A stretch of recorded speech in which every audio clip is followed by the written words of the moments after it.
Senhora Presidente, senhoras e senhores deputados, numa altura em que cada vez as pessoas sentem mais dificuldades em virtude do brutal aumento do custo de vida, andar de carro tornou-se quase um bem de luxo, mas um luxo muito necessário para particularmente quem se quer deslocar para o trabalho. O Chega traz hoje a debate dois projetos de resolução que visam melhorar a vida dos portugueses comuns, dos que trabalham e lutam diariamente com salários miseráveis, dos que fazem as contas todas e que muitas vezes optam por levar o carro para o trabalho ou meter comida na mesa. Os aumentos das portagens verificados na Ponte Vasco da Gama e na 25 de Abril não fazem sentido e visam apenas sobrecarregar mais quem vive na margem sul e tem de vir trabalhar para Lisboa. À boa maneira socialista, em Portugal é assim. Quem quer trabalhar tem de pagar para aliviar quem não quer fazer nada. Vou falar-vos da Cristina. A Cristina tem 35 anos. Vem do Seixal, entre combustível, portagens, estacionamento, gasta mensalmente cerca de 250 euros. A Cristina é o protótipo do jovem português comum. Tem de pagar carro, as despesas diárias, recebe 1000 euros por mês e ainda está em casa dos pais. Está em casa dos pais porque não consegue sair, porque o país não lhe dá essa oportunidade, porque não consegue poupar dinheiro para o fazer. Posso também dar-vos o exemplo do Samuel. O Samuel vive em Alcochete, tem 48 anos, casado, 2 filhos. Todos os dias atravessa a Vasco da Gama e paga o escandaloso valor de 3,05 euros de portagem. Mais de 3 euros para passar uma ponte, que está paga e mais que paga, tal como a 25 de Abril. Podem perguntar porque é que a Cristina e o Samuel não vêm em transportes públicos. A Cristina ainda tentou ir transportes públicos, apanhar o autocarro, depois o comboio, mas chegava ao metro e mais uma greve, mais 2, mais 3. Quando não era greve de comboios, era do metro. Os autocarros não fazem ideia do que é cumprir horários. As carreiras são poucas e desajustadas às necessidades das pessoas. Tentou também a Transtejo, mas as greves também se sucediam. As avarias dos barcos são um problema quase diário. Total, eram mesmo quase 4 horas diárias que se perdiam em transportes, num dia mais ou menos normal. Essas 4 horas são fundamentais para a família. A Cristina para ver os pais e ao Samuel para estar com os seus filhos, para os ver crescer e para os poder educar com dignamente. Sim, porque a escola ensina e a família educa. Podia dar-vos exemplos de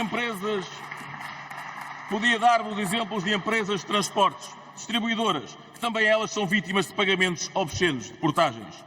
O nosso projeto de resolução pretende combater essa injustiça que se pratica com os moradores na área metropolitana de Lisboa, vindos da margem sul, e que tenham um valor mais reduzido na taxa de portagem, bem como pretendemos que o contrato com a Lusoponte seja revisto. E recordemos que a construção da Ponte Vasco da Gama foi dos negócios mais ruinosos para o Estado português. Atualmente são milhares os carros que passam em ambas as pontes, mais de 200 mil por dia, e anualmente são milhões, o que faz com que a empresa tenha também lucros de milhões. Ou seja, mais uma razão para que os contribuintes e empresas, numa altura difícil, tenham direito a não pagar valores tão absurdos das portagens. Mas o país não é só Lisboa.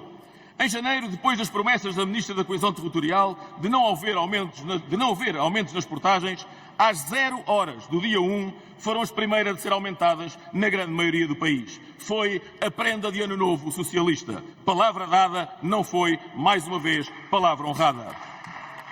Aliás, por exemplo, os algarvios estão à espera desde 2015 que António Costa cumpra a promessa que lhes deu durante a campanha eleitoral, que foi a abolição das portagens na Via do Infante. Nós já o propusemos nesta casa em altura da discussão do Orçamento de Estado, com o voto contra do Partido Socialista e, imagine-se, dos 5 deputados eleitos pelo Algarve. Vou repetir, os 5 deputados eleitos pelo PS, pelo Círculo Eleitoral de Faro, votaram contra a abolição das portagens na A22. Não deixa de ser curioso que nestes novos aumentos de portagens foi precisamente a ligação de Lisboa ao Algarve aquela que mais aumentou, seguindo-se a A1 de Lisboa ao Porto. Com a inflação em valores astronómicos, com as famílias em dificuldades para pagar créditos, casas, carros ou até eletricidade, por vezes sem ter forma de aquecer as suas casas. Com os pedidos de ajuda a sucederem-se, sendo a classe média a mais afetada e quase a desaparecer, com os aumentos do pão, gás, telecomunicações, transportes, com o Governo a encher os cofres, com a taxa de IVA que continua a cobrar, é de elementar justiça que se proceda à suspensão das portagens, pois as autoestradas são fundamentais para que se possa ir trabalhar e para que as empresas consigam também elas terem menos esse gasto excessivo.